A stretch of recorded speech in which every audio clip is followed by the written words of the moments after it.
Bonjour et bienvenue dans le studio. On se retrouve cette semaine devant une table pas comme d'habitude, parce qu'il n'y a pas de machine, parce qu'on va parler de disquettes. C'est pour ça que sur la table, il y a plein de formats de disquettes, plein de lecteurs différents. Et j'en profite d'ailleurs pour faire cette vidéo en 4K 60 images par seconde, parce qu'il n'y a pas d'écran à filmer pour le moment. Donc, pour parler de disquettes, on va commencer par parler un petit peu de l'histoire de ces disquettes. Il y en a plein de formats.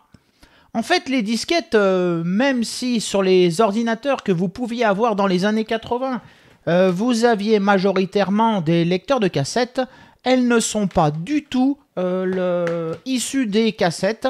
En fait, tout a démarré au début des années 60. En fait, au début des années 60, IBM était en train de préparer une expérience pour trouver un support de mémoire numérique qui pourrait remplacer ce qui était utilisé à l'époque. Donc à l'époque, on parle de tambours magnétiques et on parle aussi des premiers disques durs comme celui-ci. Mais il a fallu attendre quelques années. C'est en 1963 qu'une société parisienne, la Société d'électronique et d'automatisation, a inventé ce qui est le début d'une des premières disquettes. En fait, c'est un tambour en papier qui contient un disque souple en plastique magnétisé. Cette toute première disquette n'a pas d'enveloppe. Elle est maintenue dans l'air avec de l'air comprimé. Il faudra attendre qu'IBM avance sur la disquette et les premières disquettes arrivent vraiment en 1967. En 1967, IBM sort les premières disquettes en 8 pouces. Ces disquettes sont utilisées principalement dans son système 370. Ce système 370, donc jusque-là, IBM utilisait principalement des cartes perforées pour échanger les programmes et les passer aux utilisateurs. Et donc, ils cherchaient un format un petit peu plus économique et moins encombrant et moins bruyant surtout. Donc, c'est là qu'ils ont créé les premières disquettes. Les disquettes, donc, elles ne seront disponibles qu'à partir de 1971.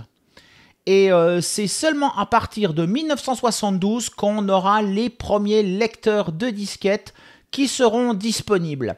Notamment, on peut voir ce 8 pouces à côté d'un 5 pouces 1 quart et d'un 3 pouces et demi pour se rendre compte un tout petit peu de la taille de ces premiers lecteurs.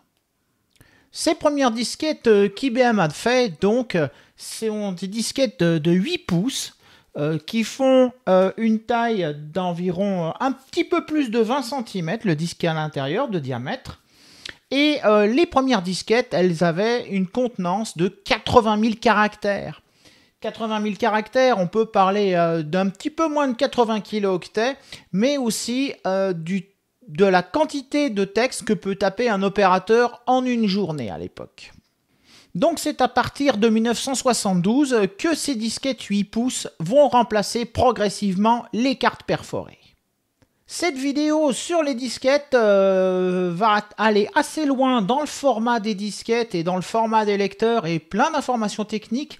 Donc je vous invite à regarder en bas de la vidéo le chapitrage pour aller voir ou revoir les informations qui vous intéressent. On va s'approcher plus du bureau pour en parler. Donc commençons déjà par parler de format. Et dans cette partie, je vais plutôt un peu mélanger les formats physiques avec leur capacité.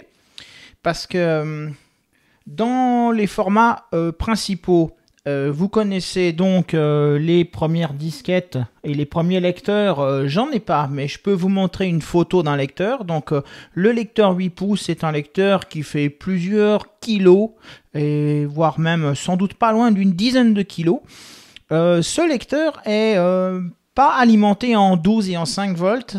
Son moteur principal est un moteur à 110 volts et qui tourne tout le temps. C'est-à-dire dès qu'on branche le lecteur, le moteur tourne et il ne s'arrête que quand on éteint la machine.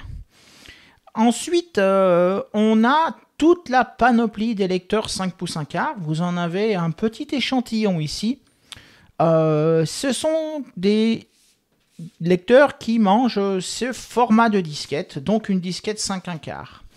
Celle-ci est une disquette classique. Les lecteurs 5 1/4, il y en a plein de différents formats. Si on regarde un petit peu les lecteurs du PET ici ou le lecteur du Commodore 64 là-bas dans le fond, ce sont des lecteurs simple face. Le lecteur qui est ici, c'est un lecteur double face et double densité. Celui qui est là est un lecteur double face et haute densité. Celui qui est dans la boîte marron est un double face quadruple densité. Donc déjà sur les lecteurs 5 pouces 1/4, on en a déjà au moins 4 modèles différents. Ensuite, pour les lecteurs 3 pouces et demi, je vais prendre celui-là. On a des lecteurs comme ceux-ci qui sont des lecteurs 720 kg, donc des doubles densités, pardon.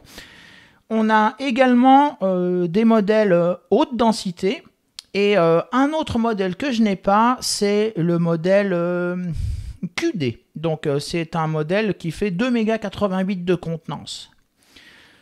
Les formats des disquettes ne se cantonnent pas à ces 3 grands formats que sont le 8 pouces, le 5 pouces 1/4 et le 3 pouces et demi. On a aussi des formats custom. Là-bas dans le fond, j'ai sorti mon 6128 parce que vous connaissez tous ce format de disquette 3 pouces. Et encore une fois, c'est un lecteur simple face.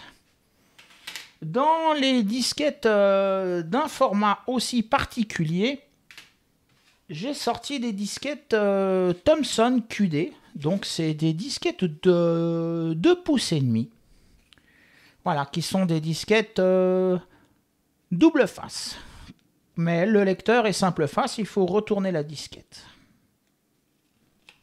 Pour approfondir ce format des disquettes, on va être obligé de regarder un petit peu comment sont organisées les disquettes et leurs données dessus. Typiquement, cette disquette 8 pouces, elle est marquée simple single-sided single density.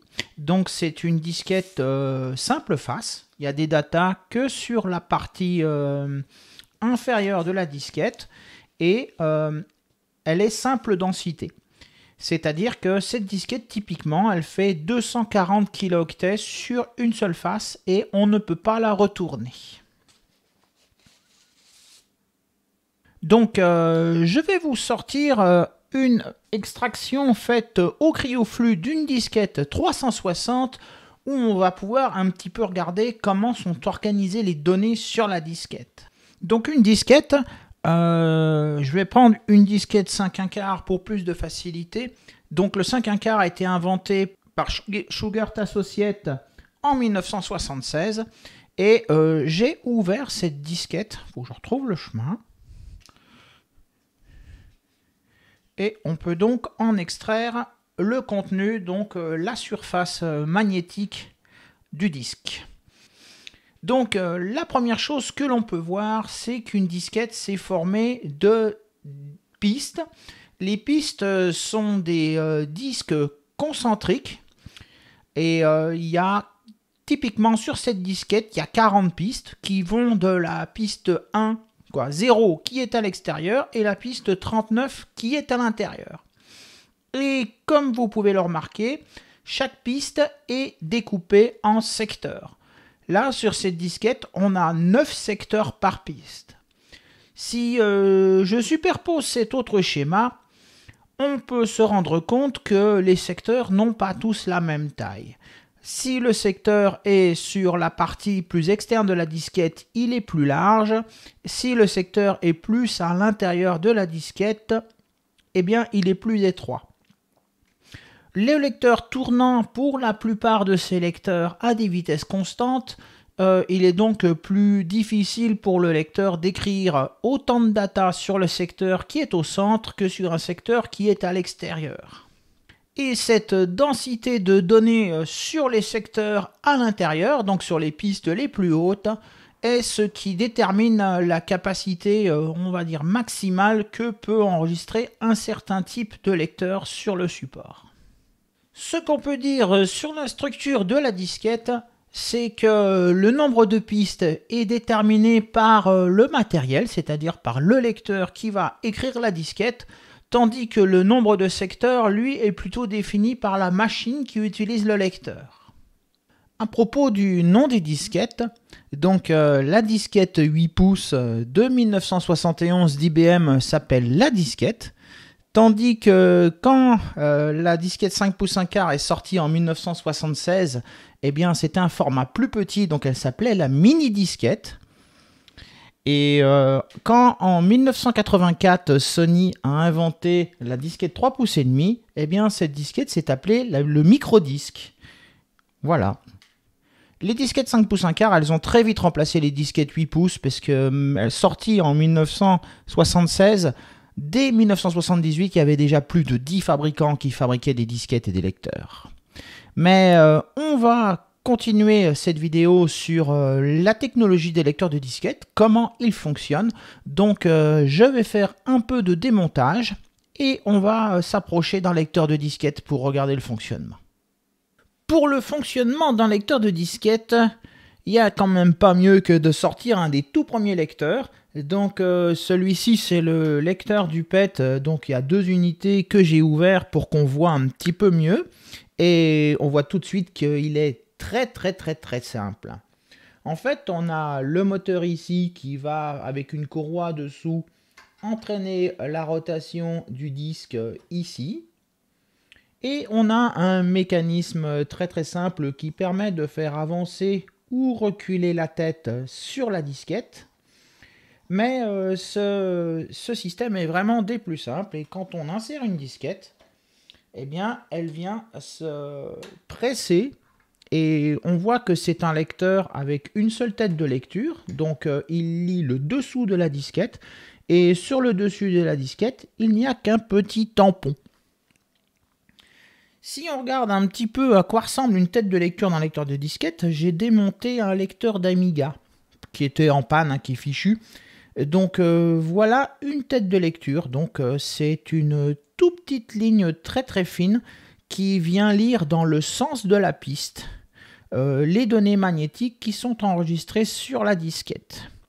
On va s'approcher d'un autre lecteur un petit peu plus complexe pour voir d'autres choses. Le lecteur du PET était un des tout premiers modèles très simple. Donc voyons un lecteur 360 kg, donc c'est un double densité en 5 pouces 1 quart qui est des très classiques. Donc sur celui-ci, on peut voir que le mécanisme pour entraîner la disquette est un moteur à entraînement direct, donc qui va directement faire tourner la disquette. Et que le mécanisme de déplacement de tête est une petite plaque métallique très souple qui va pousser la tête, commandée par un moteur pas à pas. Pour lire une disquette, si je vous ramène le schéma de la disquette, il faut voir que la problématique du lecteur, ça va être de tomber sur les pistes. Donc notamment, ce que le lecteur va vouloir faire, premièrement, c'est trouver la piste 0. Sur ce genre de lecteur, on a ici un détecteur que l'on ne voit pas très bien. Et en fait, il y a une petite panne en plastique qui va passer sur ce détecteur pour détecter quand la tête est au fond. Et dès que le détecteur s'enclenche, c'est que la tête doit se trouver sur la piste 0. On peut voir beaucoup mieux ce système sur un lecteur Amstrad. En fait, c'est peut-être pas si simple à voir, mais il y a un petit capteur ici. J'arrive pas à avoir de la lumière, voilà, on le voit mieux. Un petit capteur, et quand la tête recule, elle va fermer ce capteur, et quand ce capteur est fermé, ça veut dire que la tête est positionnée sur la piste 0. Les lecteurs, comme le vieux lecteur du PET ou une majorité de lecteurs Apple, ont fait l'économie de ce détecteur de tête 0 et en fait, la tête est positionnée sur la piste 0 quand elle vient en butée d'une pièce. C'est pour ça qu'on a des lecteurs comme le lecteur du PET ou les lecteurs Apple qui sont bruyants parce qu'il n'y a pas de détecteur pour signaler l'emplacement de la piste 0 avec de la piste 0, mais en fait, tout simplement, la tête va en butée et cogne sur la carrosserie du lecteur de disquette. Maintenant, le lecteur, il n'a pas seulement besoin de la piste 0 pour être capable de lire une disquette, il doit aussi trouver le premier secteur. Si je vous remontre encore une fois l'organisation d'une disquette, le lecteur doit trouver non seulement la première piste, mais aussi le premier secteur, pour lire les datas. Donc, pour ce faire, les lecteurs de disquette implémentent une détection.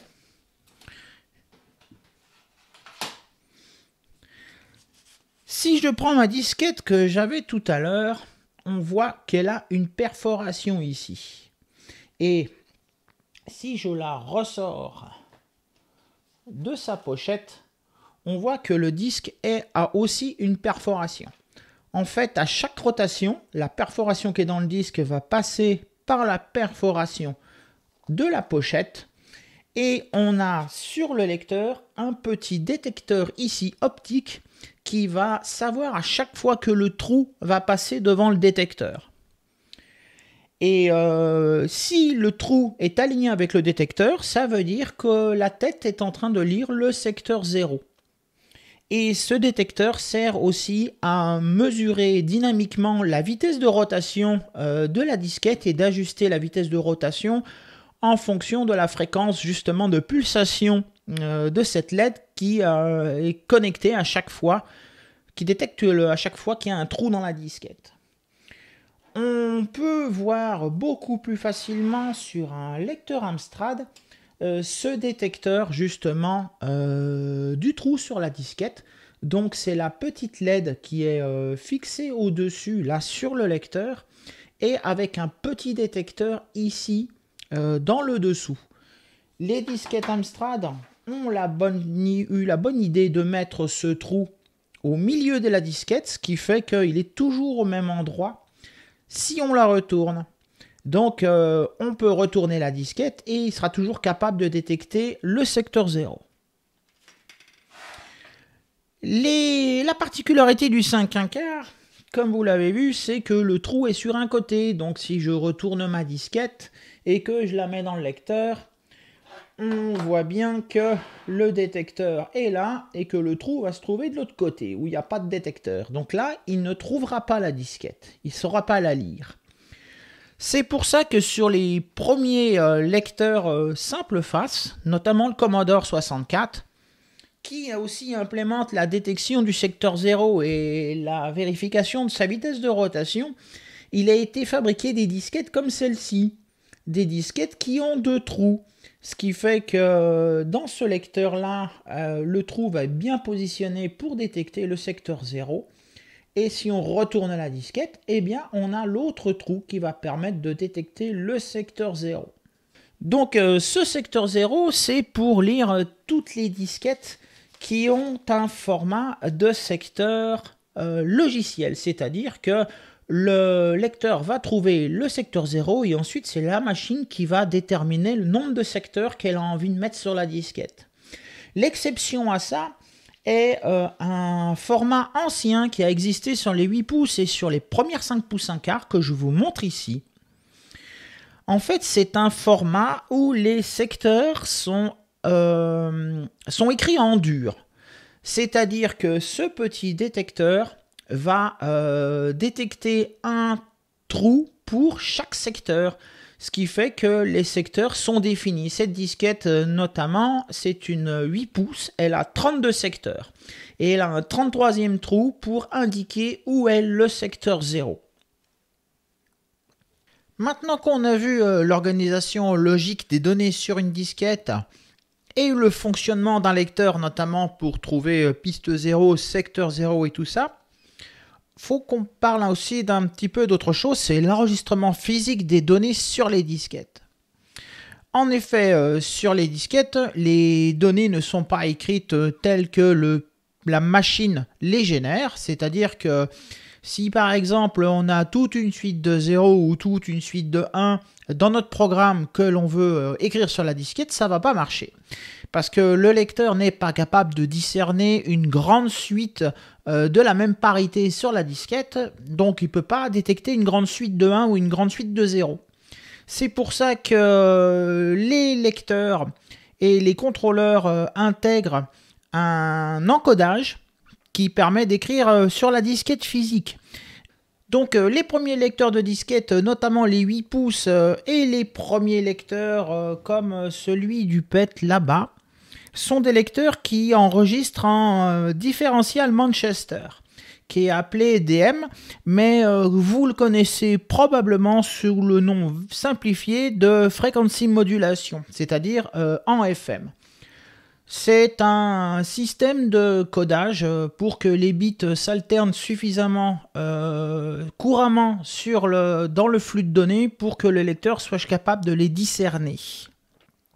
Ce format a été ensuite amélioré en MFM, donc qui est la même chose mais Modified Frequency Modulation. Donc c'est un système qui est non compatible avec le FM. Et ce qui fait que certains lecteurs, comme le 1541 du Commodore là-bas, est un lecteur qui sait faire que du FM. Donc typiquement toutes les disquettes de PC sont des disquettes de type MFM. Donc si on lui met une disquette de PC, même si on respecte la densité du lecteur, il ne sera pas capable de la lire parce que son contrôleur n'est pas capable de décoder l'encodage des disquettes. C'est la même chose avec le PET, il fait que du FM. À noter justement à ce propos, il y a une toute petite exception, c'est que Commodore a fait le 1571 comme lecteur de disquette pour le Commodore 128, parce que le Commodore 128 a été la première machine de chez Commodore à vouloir accéder au monde des disquettes des autres constructeurs. Donc pour lire les disquettes CPM, le Commodore 128, eh bien, ils ont fait un lecteur, le 1571, qui supporte le FM et le MFM. On peut noter aussi un autre format d'enregistrement sur les disquettes qui a été inventé par Steve Wozniak pour l'Apple II, qui est le GRC, le Group Coded Recording. Donc, encore une fois, Apple a son propre système d'encodage des disquettes, ce qui fait qu'on ne peut pas lire une disquette Apple sur un lecteur FM ou MFM. Voilà, pour ce qui est de l'encodage des disquettes. A noter que cette limitation pour lire un encodage différent est proprement spécifique au contrôleur du lecteur de disquette et pas au lecteur de disquette lui-même. Donc avec ces appareils récents, comme mon petit CryoFlux pour lequel j'ai fait une boîte d'ailleurs, il est branché après un lecteur 360 kg comme celui que j'utilise couramment, est capable de lire aussi bien, de décoder aussi bien du FM que du MFM et du GRC, et de lire une disquette Apple tant peu que cette disquette soit écrite sur un lecteur à vitesse constante. Parlons maintenant un petit peu des propriétés, on va dire, physiques des disquettes. Une disquette comme les 8 pouces simple densité, mais ça pouvait même être des doubles densités ou des quadruples densités, ce sont des disquettes qui sont des 48 EPI. Ça veut dire que ces disquettes ont 48 pistes par pouce, ce qui fait qu'une disquette 8 pouces avec la grandeur de la disquette, elle peut avoir 77 pistes. Si on prend maintenant une disquette 5 pouces 1 quart, donc celle-là c'est une simple face, donc elle est aussi à 48 EPI, mais dans ce cas, sur une disquette 5 1 quart, on ne peut mettre sur une single density ou une double densité que 40 pistes. Si on regarde une disquette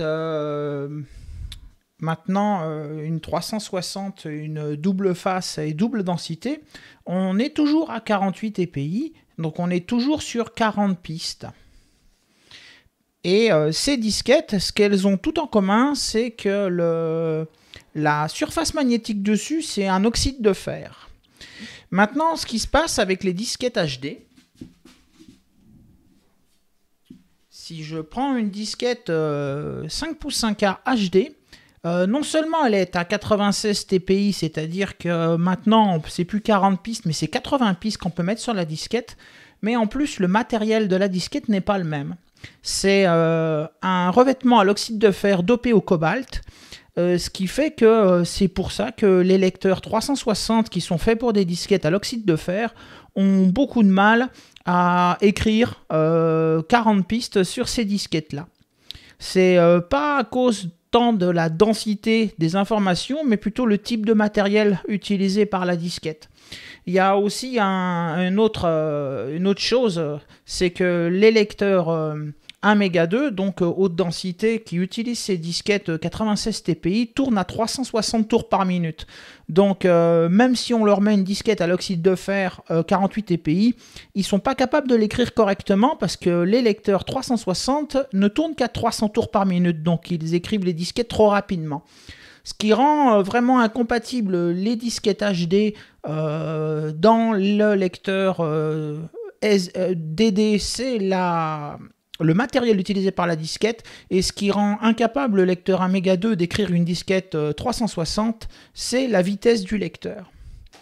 On a le même genre de choses avec les disquettes 3 pouces et demi. Les disquettes 3 pouces et demi sont toutes des 135 TPI, donc elles ont toutes 80 pistes, que ce soit les doubles densités ou les hautes densités. Par contre, les doubles densités sont à l'oxyde de fer, tandis que les hautes densités, comme j'en ai une là qui se manifeste avec un trou pour signaler qu'elle est HD, eh bien, elle est à l'oxyde de fer dopé au cobalt. Donc, les lecteurs 3 pouces et demi sont beaucoup plus permissifs. Hein. Donc, même si j'écris cette disquette dopée au cobalt dans un lecteur 720, un double densité, donc il arrivera à me l'écrire. Et d'ailleurs, c'est comme ça que j'ai fait un Battle Squadron sur une disquette HD. Ça fonctionne. Mais il faut savoir que c'est aussi pour ça qu'on ne recommande pas l'utilisation de disquettes HD pour écrire des disquettes DD. C'est tout simplement que le matériel de la disquette n'est pas tout à fait le bon. Et les lecteurs double densité ont parfois du mal à lire les disquettes oxyde de fer dopées au cobalt. On a aussi d'autres types de disquettes, j'en ai pas ici. La technologie 3 pouces et demi a été poussée jusqu'à 2,88 et là c'est plus du tout le même enregistrement. Déjà le matériel utilisé c'est de la ferrite de barium et donc les disquettes ne sont pas lisibles dans un autre lecteur qu'un 2,88 et en plus l'écriture n'est pas faite en perpendiculaire, elle est faite en diagonale. Donc c'est plus une méthode d'enregistrement qu'on verrait sur un magnétoscope pour augmenter la densité des données. Donc, ces disquettes que l'on nomme des disquettes Flippy sont à l'oxyde de fer, donc très classique, en 48 TPI, comme c'est marqué sur la disquette. Pour finir, dans cette dernière partie, on va parler de l'enregistrement, je dirais, physique des informations, la manière dont les machines organisent les secteurs sur les disquettes. Hein. Je rappelle que les disquettes sont toutes des disquettes à soft sector, c'est-à-dire que la machine définit son nombre de secteurs. Donc, par exemple, cette disquette, c'est une disquette qui est une disquette pour Thomson TO7, TO9 et TO9+, ou TO8D, peu importe, pour peu qu'on ait un lecteur 5,1/4. Et si je vous montre la structure de la disquette, déjà, la première chose qui choque, je vous avais montré tout à l'heure, j'avais numéroté les pistes, les secteurs pour les compter, mais ici, on voit que les secteurs, ils sont vraiment pas dans l'ordre. Ils sont pas dans l'ordre pour une raison. je vais tracer un petit peu des lignes qui permettent de rejoindre les numéros consécutifs. Donc là, on voit qu'il y a 6 secteurs qui sont entre le secteur 1 et le secteur 2, et la même chose entre le secteur 2 et le secteur 3. On appelle ça l'interleave. Donc ça veut dire que les secteurs sont espacés par la machine Thomson. Donc si on regarde un tout petit peu de plus près l'organisation de cette disquette, elle comporte donc 40 pistes de 16 secteurs et chaque secteur fait 256 octets. Ça nous fait une piste qui fait 4096 octets. Et si on multiplie ça par le nombre de pistes, on a une face qui fait 160 kg. Avec son interleave de 7, donc la machine va lire le secteur 1, puis le 2, puis le 3, puis le 4, jusqu'à ce qu'elle arrive au bout. Et bien avec un interleave de 7 sur 16 secteurs par piste, elle va faire 6 tours et demi pour lire une piste. Donc on voit bien que cette disquette Thomson, notamment à cause du basique du Thomson, n'est pas très efficace, puisqu'on obtient un débit d'à peu près 3100 octets par seconde avec ce mode de lecture. Donc oui, 6 tours,6 pour lire une piste. Maintenant, si on regarde une disquette Amstrad, ça c'est une disquette d'un Amstrad CPC, même si c'est une 3 pouces, elle est très équivalente, puisque les disquettes 3 pouces d'Amstrad font 180 kilo-octets par piste, par face. Et on peut le vérifier, puisque on voit que cette disquette a 9 secteurs qui font chacun 512 octets. Donc on a 4608 octets par piste, ce qui nous fait bien, si on multiplie par 40 pistes, 180 kilo-octets par face. Vous remarquerez que la numérotation des secteurs de l'Amstrad CPC est assez fantaisiste, puisque c'est dans les 250. C'est rigolo, ça commence pas à 0 ni 1, ça commence à 252. Et le CPC, donc, on voit que pour aller d'un numéro au suivant, on saute un secteur. Donc, il a un interleave de 2, ce qui lui fait un débit de 11 320 octets par seconde. Donc, si on compare aux 3100 octets par seconde du Thomson, on est déjà beaucoup plus rapide. Maintenant, si je prends une disquette PC un peu plus récente, donc c'est toujours une disquette 5 pouces 1 quart, comme la disquette du Thomson, on est sur une disquette en DOS 331, donc on a 9 secteurs par piste et ce sont des secteurs de 512 octets. Donc comme pour la disquette Amstrad CPC, on obtient une face qui fait 180 kilo-octets. Et si on remarque la numérotation des secteurs, ils sont consécutifs. Ce qui fait que cette fois, la machine, on ne peut pas aller plus vite, elle va lire une piste en un tour de disquette. Donc on a un débit qui est le double donc, de celui du CPC, on est à 23 040 octets par seconde. Donc voilà, le PC lit sa disquette 5 pouces 1 quart au débit optimal, alors que le Thomson, lui, la lit 6,6 fois moins vite et le CPC seulement 2 fois moins vite. On pourrait s'attarder encore plus sur le format des secteurs générés par les machines, parce que c'est là-dessus que sont basées toutes les protections des disquettes, mais je pense que ça fera l'objet d'une autre vidéo, parce que celle-ci va finir par être longue. Donc voilà, j'ai terminé cette vidéo sur une grande introduction sur les disquettes. N'hésitez pas à me dire en commentaire ce que vous pensez de ce genre de vidéo et de son contenu, et de me dire aussi si vous voulez encore des vidéos sur les disquettes, parce que j'ai encore pas mal de choses à dire sur les disquettes, notamment tout ce qui est système de protection qu'on pourra voir, ainsi que les track loaders et les optimisations qu'on peut faire pour les lire encore plus vite. N'hésitez pas à vous abonner pour la suite, et je vous souhaite de bien vous porter, et je vous dis à la prochaine.